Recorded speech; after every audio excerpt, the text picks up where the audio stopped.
Welcome to Walmart. This is Gary. How can I help you today? Hi, I have a trampoline that's squeaking. Can you tell me why? And then I also want to ask why my wife calls me Cupcake. And I need an SSL certificate for my blog. And wait, and I need an electric guitar for my toddler and 5 nuggets, please. Just a second.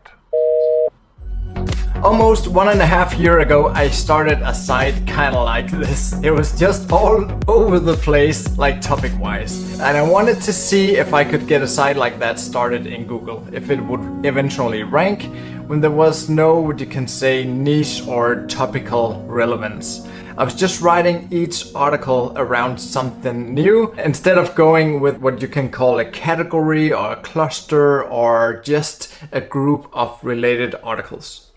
So as you saw back in January, it had very little traffic. So my team wrote 37 articles for it and it had less than 4,000 page views after these articles had normal time to rank. They had been ranking for 8 to 10 months and normally that would allow them to bring in at least 800 page views per article. And that was just not happening. So I wanted to check back on the site and see what's happening there now, half a year later. And let's dive in here to my computer screen so I can show you some of the data. So this is what the graph looks like now. In the last video we had data up till around here, and since then you can see it has continued to climb pretty nicely. And around the beginning of May here you see it has a huge uptick, and that's because we had a broad Google Core update. And that did very well with this site here, obviously. It almost doubled the traffic overnight. What Google did here, nobody really knows, but I'm pretty sure they just got better at understanding natural language. So they understand better now what these articles here are about.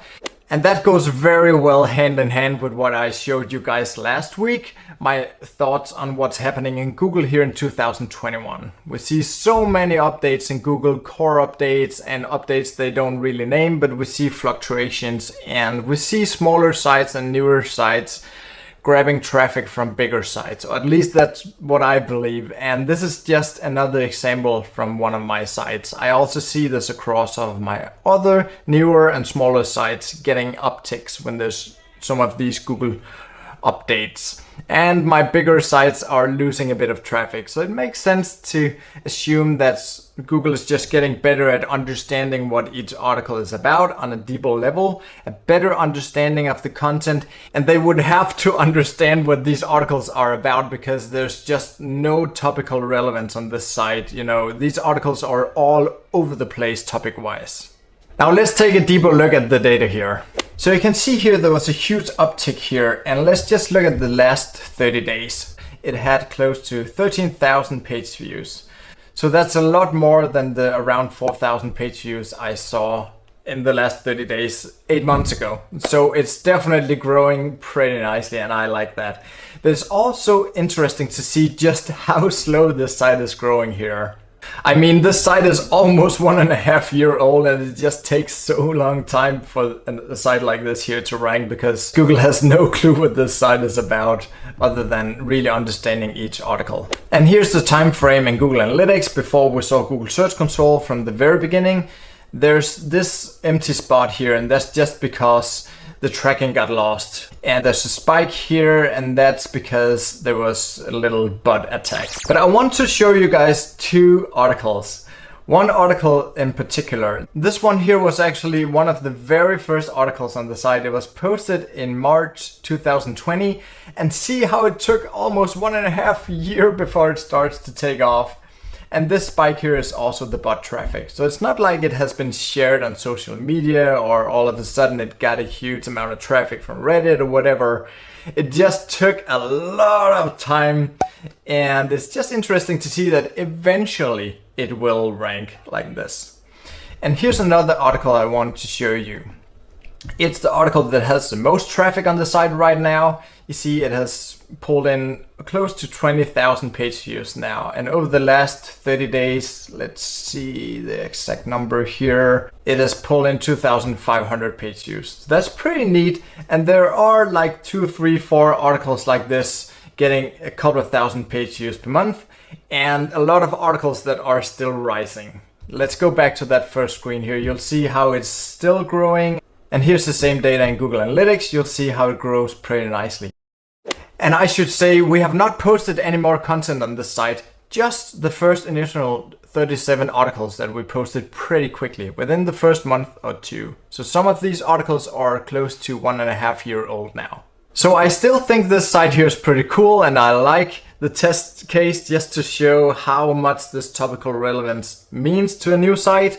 It'll make you rank almost a year quicker, a half to a full year faster when you establish some topical relevance. That means that you will write articles around the same category. You can call it a cluster or just a group of related articles. Let's say you're answering questions around the same product or the same type of product, the same brand or whatever. That's a great idea because you show Google what the site is about. So this site here, like I said, is about nothing and everything.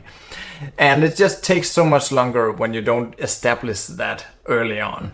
But I would say a site like this that's so broad, it's a great idea. Though I would do a few things differently if I was to build this site like a serious site and not a case study. I would definitely start out by building 20, 30, 40 articles around the same product or brand or whatever, the same cluster or category, just to establish that authority in Google early on. Because when you do that, you'll rank so much faster, and that's what you can see on all my other sites. But absolutely, I like these super broad sites where you can go in so many directions, because as the site matures and over time after a couple of years, you'll see a site like this starting to pick up some pretty nice links. We'll see if it picked up any links so far. I actually didn't check before I hit record. But over time, when you get traffic, you will get links as well. And over time, you will get more traffic to the site.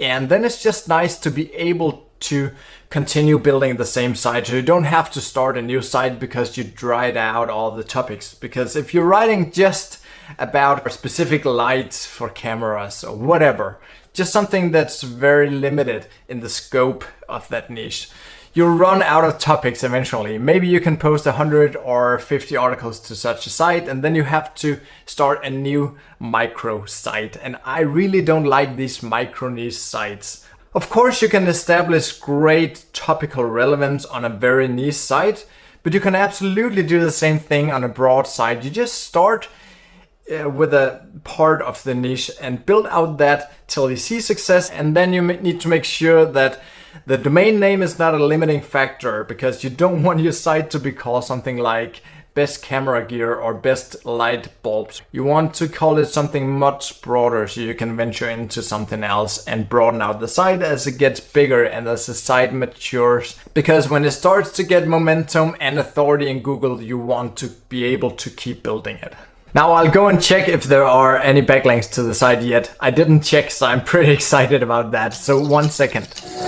Okay, I just checked. I have like 2 or 3 forum links, and I have 2 or 3 links from established sites. Not big sites, but alright sites. It's definitely not something that looks spammy in Google. So it's very natural. The traffic is coming and the links are following, and that's just what we want it to look like. And in case you're wondering, I didn't build any links to the site manually, or I didn't do any outreach or anything like that. I just wait for them to come organically and naturally. So for the monetization part, I haven't put ads on it yet. It was just a test case, and I just saw that it started to take off, so I wanted to shoot this video for you guys, but I'll probably smack some ads on it soon.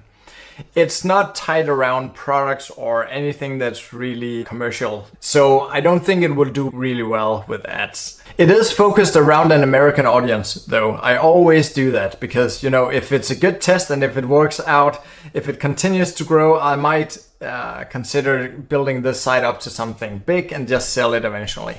I also want to share with you the plugins and the setup that I have on this site. Like most of my sites, it's built around the Astra theme. I really like that still. And then I have 5 plugins. And one of those plugins is to disable comments globally on the site. It's a very, very light plugin. It doesn't slow down the site at all. Then I have this real simple SSL to fix all the HTTPS things. It's also extremely light and simple. Then I have the word fence, and then I have a backup plugin, and I have a head and footer injection plugin. So that last plugin is a very light plugin as well. It just allows me to copy paste code into the header area, so I can put on the Google Analytics snippet without having a bigger plugin for that. I hope this was helpful. I'll see you guys in the next video, and give this video a thumbs up and subscribe if you like what I'm doing here. See you guys.